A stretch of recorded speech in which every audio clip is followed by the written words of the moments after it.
When the media talks about loneliness, it's treated like a disease. They call it the loneliness epidemic, and they use percentages and statistics to make it seem like a new sickness that's spreading across the world. I mean, nearly every article or interview mentions how it's as bad as smoking 15 cigarettes a day, phrasing it as a health crisis. But loneliness isn't an illness, it's a symptom of how the modern world interferes with the most important part of life, making deep and meaningful connections with other people. Loneliness has been sewn into the fabric of our modern world, and today's society doesn't just make people lonely, it thrives off of it. People at the top of our economy need loneliness to survive. Entirely new industries have sprung up to profit off people's isolation, because we are living in a loneliness economy. But anyone who's dealt with loneliness before knows that you can feel your loneliest when you're surrounded by friends and family. You can see and chat with hundreds of people and it won't make a difference. And the data backs this up. People who live alone in the UK are only slightly more likely to describe themselves as feeling lonely than people who live in a group setting. Because loneliness isn't about being solitude and alone. It comes from when you're not recognized as a real person. It's when every person you talk to isn't actually listening to what you're saying, they're just waiting for the next chance to speak. It takes time and effort to create a meaningful relationship with someone, and today it's even more effort to maintain it. But when you do have it, you become truly comfortable with someone, and your social masks disappear. And it's in these moments where you can finally show your true self, and this allows you to shape into the person you were supposed to be. However, the modern society that we live in today gets in the way of this crucial process. Our culture increases the amount of shallow, meaningless interactions at the expense of everything else. As you might have guessed, social media is one of the main causes. At a surface level, it should have the opposite effect. Being able to instantly talk to people and form relationships wherever you are should be beneficial. It should be great for the worldwide loneliness epidemic. However, in reality, as we all know, this just serves as the mental equivalent of junk food. Social media assaults the brain with fake connections and relationships, frying your dopamine in the process. And in particular, online relationships don't let you really see the person in front of you. You can't read their body language or their facial expressions. You can't feel their physical presence and properly build an emotional connection. And these are the fundamental deficiencies that can't be solved by a webcam or a virtual hug. Now, social media does tempt us to replace our real relationships with online ones. They're easier to manage and they take little actual commitment from either party, but they rarely make you less lonely and they're not sufficient on their own. And this is a big part of how social media has driven us apart, but this is just the surface level effect. Social media's most destructive influence on our well-being comes from how it's changed our society as a whole, and in particular, the hollowed out empty motto of Instagram culture that's making all of us more lonely. Now I say Instagram because this is how the whole mess started. Instagram's early success was mostly because of filters. Sure, it was a clean app that definitely filled a new niche, the filters are what got people interested. With just a few swipes, people could make themselves beautiful and their lives seem more exciting and picturesque, but applying the usual social media model to this environment created a global competition based around these values. It became about looking the most beautiful, having the most expensive clothes, or the most luxurious life. Never mind the minor imperfections or the dull moments, you can cut these out and airbrush over them. Over time, these pressures created a distinct online culture on the platform, one that valued wealth, status, and good looks over everything else. The people who embody these qualities the most were then rewarded with attention and fame, and they became influencers. And so it didn't take long for this vapid system to spread into all other platforms, eventually finding a new home on TikTok. And exposure to this toxic culture that dominates the majority of Instagram and TikTok is slowly shifting people's value systems. In final offer, I got $50,000. This is my last time telling you. Just for a kiss. On the lips? On the lips. Okay. All right? Yo, chill. 50K with me.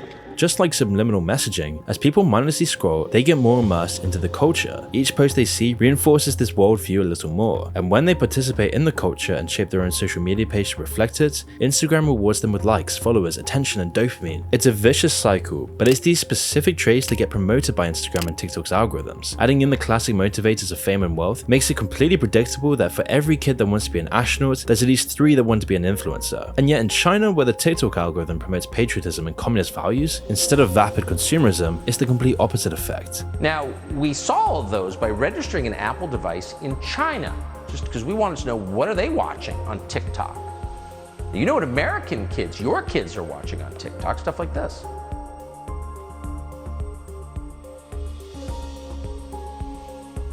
People in China want to be astronauts, engineers. They don't want to be TikTok stars. And this isn't just an online problem. Instagram culture is having a truly awful effect on people, because as people spend more time on Instagram and TikTok, they get addicted to the attention and the dopamine. But the same attention-seeking behavior is toxic in real life, making people more shallow and less willing to accept other people's imperfections. They start judging and valuing people in the same way that Instagram judges and values them. Their focus then shifts to themselves at the expense of all other people. And along with these traits, the other characteristics of narcissism start to appear: arrogance and a victim complex. Masterworks. A Chicago court has found the actor Jussie Smollett guilty of lying to police after he staged an attack on himself nearly 3 years ago and claimed it was a hate crime. At the same time though, these values are also applied to people's own image of themselves. They become insecure as their own self-image gets tied up in their appearance and their own social status. Even without becoming a full-blown influencer, young people who use Instagram and TikTok feel worse about their body image and their own value. Meta, who owns Instagram, have known this for years. In fact, they even tried to hide their own research that showed these negative effects. It was only when it was leaked to the press that they had to admit this. And it's this process that explains why influencers are so self-absorbed and also shallow,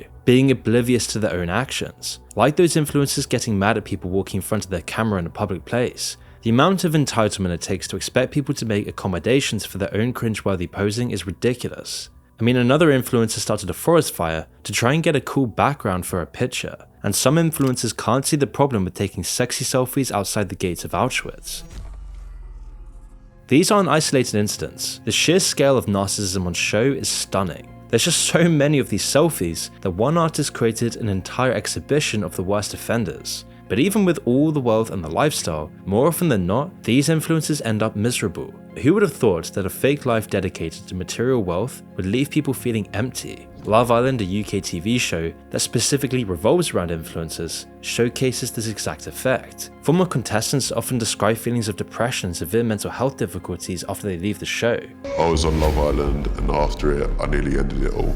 It's like a real life Truman Show. And so obviously it's a brutal industry for everyone involved. I mean, these influencers are literally having to spend their entire lives glued to their social profile and their image online. And eventually they're always replaced by other younger, more attractive people as well. And it's this combination of people becoming more narcissistic and critical of others that is one of the main causes of loneliness today. Both of these processes make it much harder for people to actually connect with each other. The meaningful relationships that people need can't exist on a foundation of material wealth and status. And with everyone so self-absorbed and insecure, it's harder for people to make those connections in the first place. Social media drives people apart, and it's destroying the fabric of society. We all know this new society's illusions won't sustain the test of time. I mean, even the billion-dollar companies behind them can barely hold up. Just last year, some of the most influential companies of our generation lost trillions in value. Thousands lost their jobs, and everyone from founders to investors lost millions, due to factors completely outside of their control. It was awful timing, especially when half of Americans making six figures are also living paycheck to paycheck. But society's true treasures can retain value, or even gain value, during periods of socio-economic meltdown. For example, one asset has historically shown significant appreciation during periods of high inflation. And it wasn't a precious metal or a fossil fuel. It wasn't stock or real estate. It's fine art. In fact, over the last 27 years, through tech bubbles, financial crisis, and global pandemics, contemporary art values outpaced the S&P 500 by 131%. And thanks to our innovative sponsor Masterworks, everyday investors can invest in art from legends like Picasso, Banksy, and Monet. Masterworks has distributed over $45 million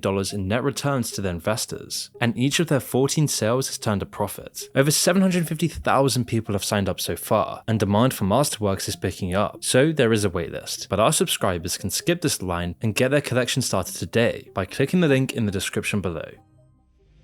It's not just social media though. For millions of years, we naturally formed extended family groups or tribes. There wasn't a set number, but judging by modern hunter-gatherers, the average community was made up of around 500 people. Within these larger communities, there were separate groups made up of 25 people, so a few different families. And as society developed, even though the communities got larger, people still generally stuck with their families, and the structure remained largely the same. It wasn't until incredibly recently that the family units began to break apart, and the amount of lonely people went through the roof. So what happened here? Well, societies and the cities that we live in have become hostile to people's natural needs. Just looking at the vast majority of the infrastructure we've built tells you all you need to know. This isn't designed for people. With few exceptions, every new building we make is made of concrete and steel and glass. In the cities, they're large and oppressive, designed to cram as many people into as small a space as possible, being big, glossy monuments to insipid vacuity. And the denser the city, the worse they get. In Hong Kong, hundreds of thousands of people live in subdivided flats.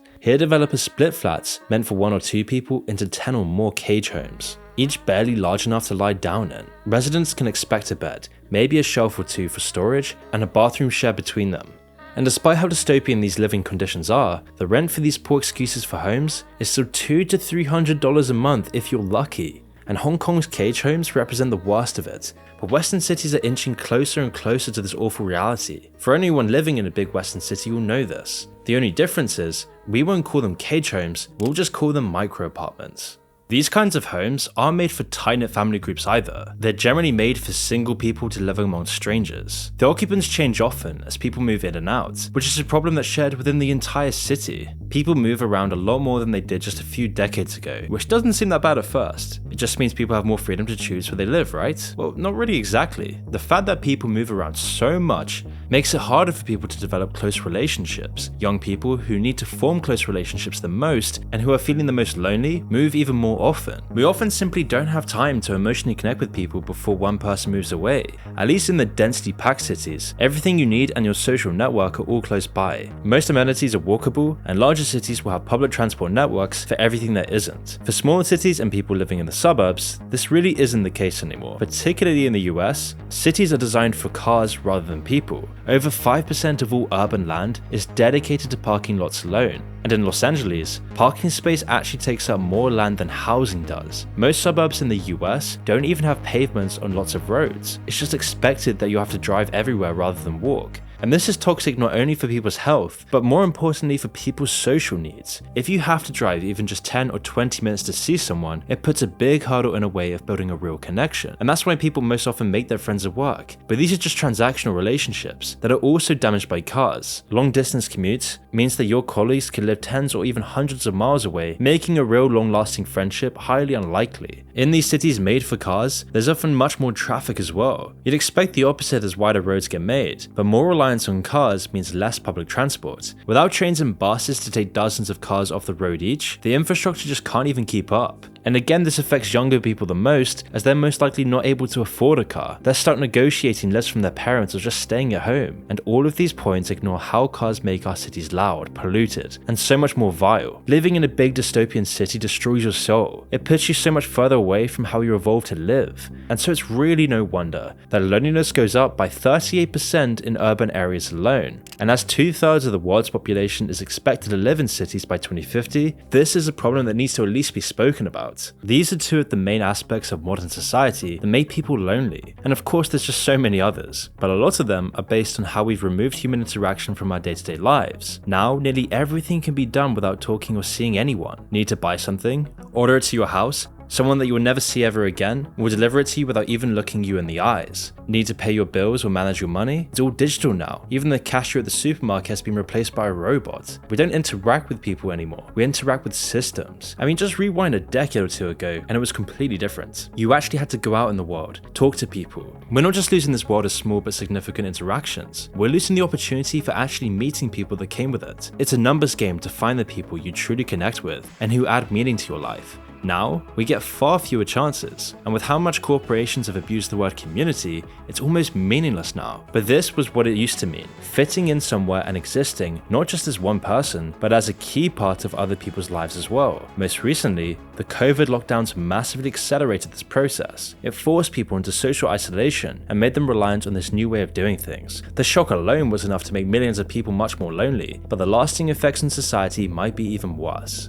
Because these lasting effects has replaced our world with something new, an isolated, empty, postmodern world, where whole industries have now sprung up to take advantage of how lonely everyone is. They've stepped in to offer us new solutions to the problems they created. One of the most obvious ones are dating apps. As real social interactions dropped significantly, people needed new ways to find meaningful relationships in their lives. Sex is one of the most fundamental things in the hierarchy of needs. You see, if these apps work perfectly and were actually designed to facilitate this, Tinder, Bumble, Hinge, and the rest might not be so bad, but that's not what they're designed for. Instead, they're a key part of the loneliness economy. Dating apps are meant to actually work. If they work too quickly, they wouldn't make anywhere near as much money. People would use them a few times, find someone meaningful, and then delete their account, completely satisfied with their experience, and that would be over. Instead, these apps try to keep people on the apps for as long as possible, addicting them to the subscription. Now, at first, they bombard people with attention to make them feel wanted, putting them at the top of the algorithm to increase their chances. Seeing the most beautiful people in the world,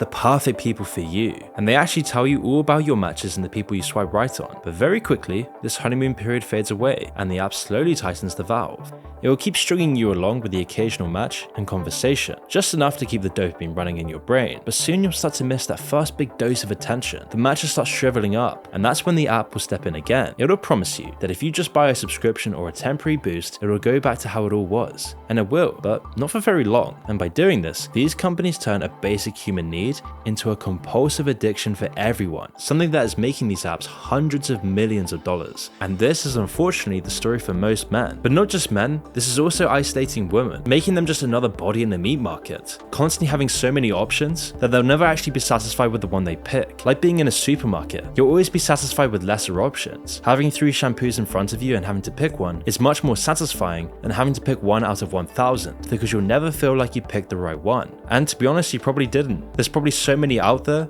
that you always want more, something that this person doesn't have that someone has better, and this cycle will go on forever. Which is why cheating is so common right now, why open relationships and cuckoldry is taking over the internet. And by turning people into a catalogue of faces, these apps have globalized the dating economy for each town and city, all across the world. Instead of meeting each other in real life, people are forced to compete with the most statistically attractive people in their area, turning people into commodities just part of the system. And for those who are getting regular dates through Tinder, it's never healthy. The whole modern dating app culture is designed to promote hookup culture, which eventually destroys your soul and future relationships. And it also means that people spend more time addicted to these apps rather than being in real relationships. Adding in the toxic effect of Instagram culture, and you get this incredibly hostile environment, all of this making people far more lonely. And so it's no surprise that millions of young people, especially men, have completely checked out of the dating world entirely, which is why around 60% of men are now single and sexless. And this is where another set of companies have stepped in to offer a full solution. MindGeek, Replica, OnlyFans, and Twitch, all of these shady companies offer a different kind of distraction. Now MindGeek is the most obvious. Their sprawling empire of adult sites caters to any desire you could ever dream of, however unrealistic it may be, and the dangers of widespread internet adult entertainment are already well known by now, but it's often understated just how damaging they really are. We know these sites rewire the brain and act like any other addiction. When people watch these videos, they get a new dopamine hit every time they click on a new video, which then fades incredibly quickly, and most users often fall into a similar pattern of getting desensitized to this content. Like an addict searching for a better high, people often report seeking out darker and more depraved fantasies over time, as they get bored of just the vanilla stuff. And over time, this starts to ruin your own relationships in real life. You always want something more extreme, more dark, someone more attractive, never being content with actually realistic standards. And eventually these sites just replace human contact, because instead of using all the sexual energy and dopamine, trying to become a better person, improving your life, pushing past your anxieties, and actually finding the right person for you, you can just sit at home doing nothing but watching these videos in your musky bed. And we have no idea how this is going to affect children and their developing brains in the near future.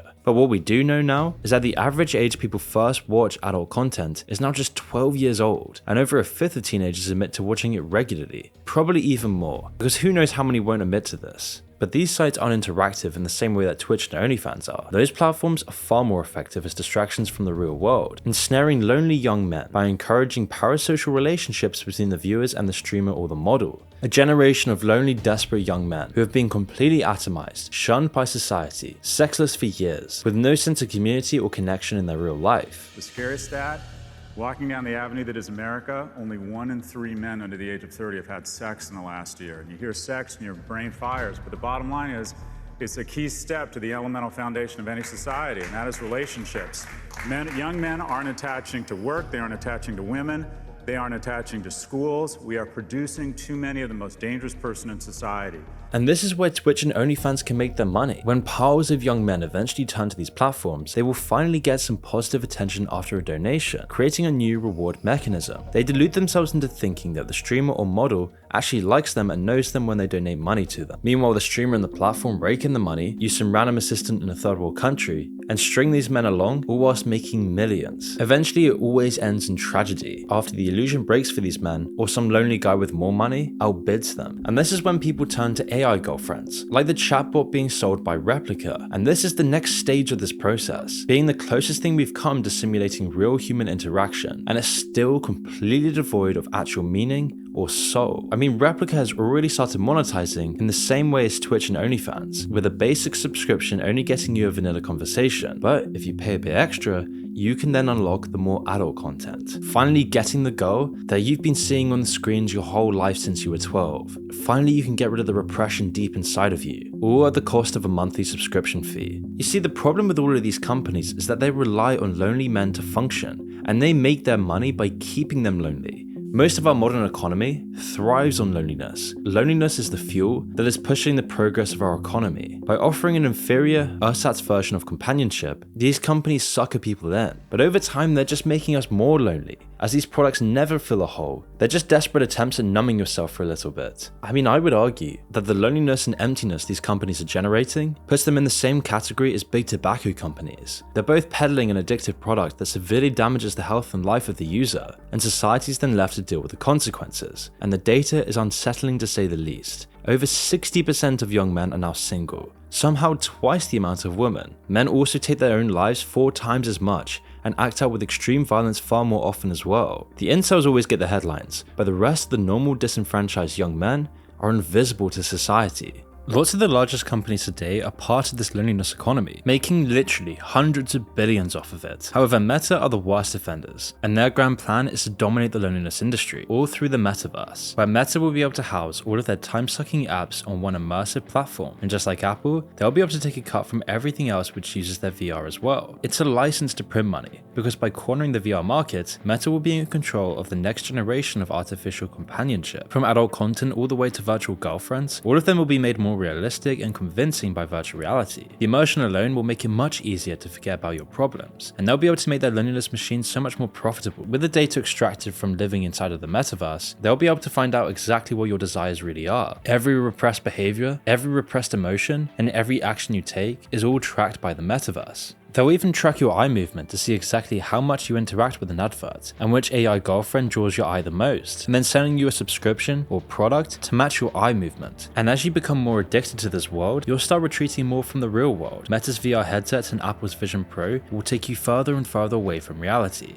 This is our new economy, where they'll addict you to the virtual world with things that your primal brain just can't stop desiring, all while blocking out your real world entirely. I mean, even today, the more you're glued to your phone with all of these apps, the less of a life you actually get to live, making you more lonely, and thus more addicted to your phone. But with augmented reality, it's like you never even put it down in the first place. You're permanently living in this world. And pretty soon, investors think that AR will be like smartphones today, an almost essential tool in navigating real life. And with enough convenience and social pressure, it'll catch on. All the top companies in Silicon Valley are betting on this, which is a very scary prospect. I mean, Meta's apps can already convince people's grandmas that the world is flat, or push people into believing whatever they're told to believe. Giving Meta more power over the literal way that you see the world is something that's horrifically dystopian and is already happening. And that's why you know the metaverse will be used just in the same way as they already use their other apps, but with 100 times more power. They'll sow division by promoting whatever's controversial, filter people into toxic echo chambers, and profit immensely off of the personal information of the lonely social media addicts they create. And there's competition driving this force. Apple is just as interested in the VR industry as Meta is, making their own play to corner the market with the Vision Pro. But at the end of the day, does it even matter which corporate overlord you end up with? Either way, these products will only make you more lonely, society more atomized and empty, and making them incredibly richer.